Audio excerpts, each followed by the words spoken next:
60, The Answer. Back on the show, all about small business, jobs, and entrepreneurship. And I'm thrilled to bring in an amazing entrepreneur, a neighbor of mine, Madeleine England, who is amazingly on her website, needsandwantsbakery.com, the owner of Needs and Wants Bakery. I love the title over here, Liberty and Justice for All, including the best coffee ever. And I can attest to that because I'm a regular visitor. Madeleine England, welcome to the program. Thank you so much for having me. I'm excited to be here. It's great to have you. And indeed, you make the best coffee and the best pastries. But you have also used your cafe, your bakery, as a gathering place to make impact, social impact, civil impact. And I know you're really passionate about that. Madeleine, can you tell us a little bit about what's driving you and how you're using your cafe and your bakery as a platform for, and what your thoughts are on what's going on in the world? Sure. So the bakery, my wife is the pastry chef and my son runs the front and makes all that amazing coffee. And I am really somebody who works in the background a lot and I try to do a lot of networking. We like the idea of having a community-centered space in the middle of downtown Skokie to attract that kind of community and make sure that we have a presence in our society, as well as inviting other people to have a place to sit down and talk. So the idea of a cafe is really important to us in general. Right now, this time of civil unrest, there is a lot that is driving me and my thoughts about what's happening right now.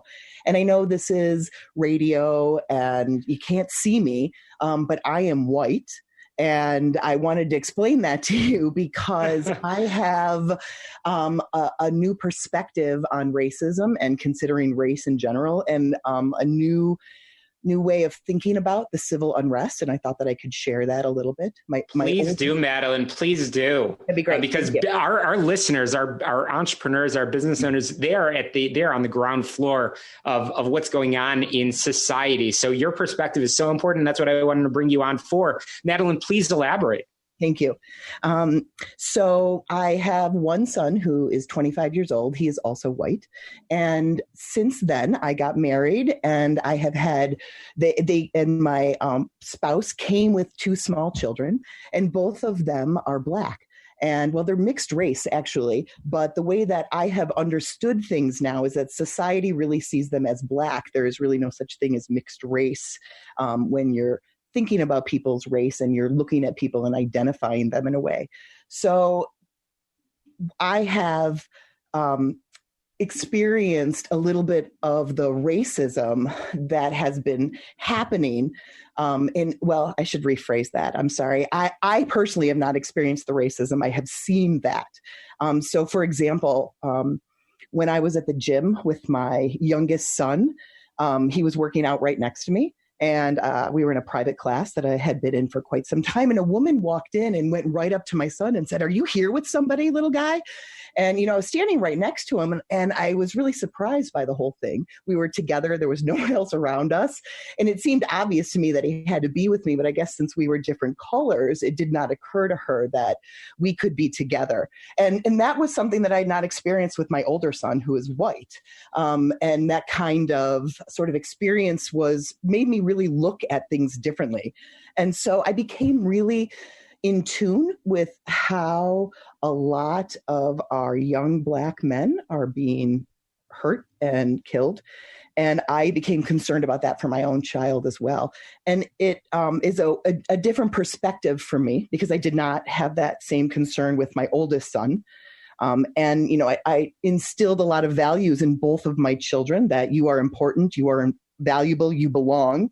And I feel like I have different conversations with my younger child about that, who's Black, than I do with my older child, in terms of the fact that some people don't see that about him right away because of the color of his skin.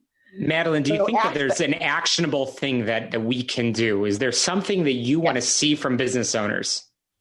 from everybody, I would like the conversation to happen. Actually, I would like everybody to talk about their own experiences, how they feel. And I want people to not worry about whether they're racist or not, because I think that's not relevant. I think that we all need to talk about it. And I think that I don't mean to say that racism in general is not relevant. Just whether you perceive yourself or you think other people perceive you as racist is not the point. I think we all have to talk. And I think that we have to think about our own privileges. And I think that that's the important aspect that we should take away.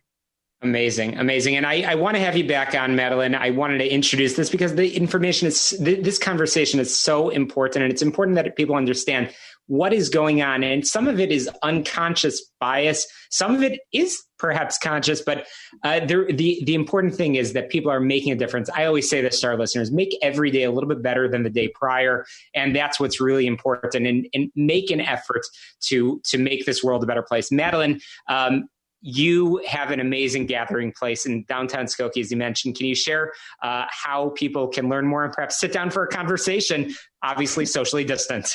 Exactly. Right now, our lobby remains closed. We have outdoor seating. You can take out food from our app or call us. You can show up and order from us. We have a little host stand that we like to help you with. And until we can fully open up our lobby, we would love to meet you outside. And Needs and Wants Bakery. 8 a.m. to 2 p.m. on Lincoln Avenue in downtown Skokie. Needs and Wants. Check it. Look up Needs and Wants Bakery and come out for a visit. We'll be back and get down to business in a moment. Stop wasting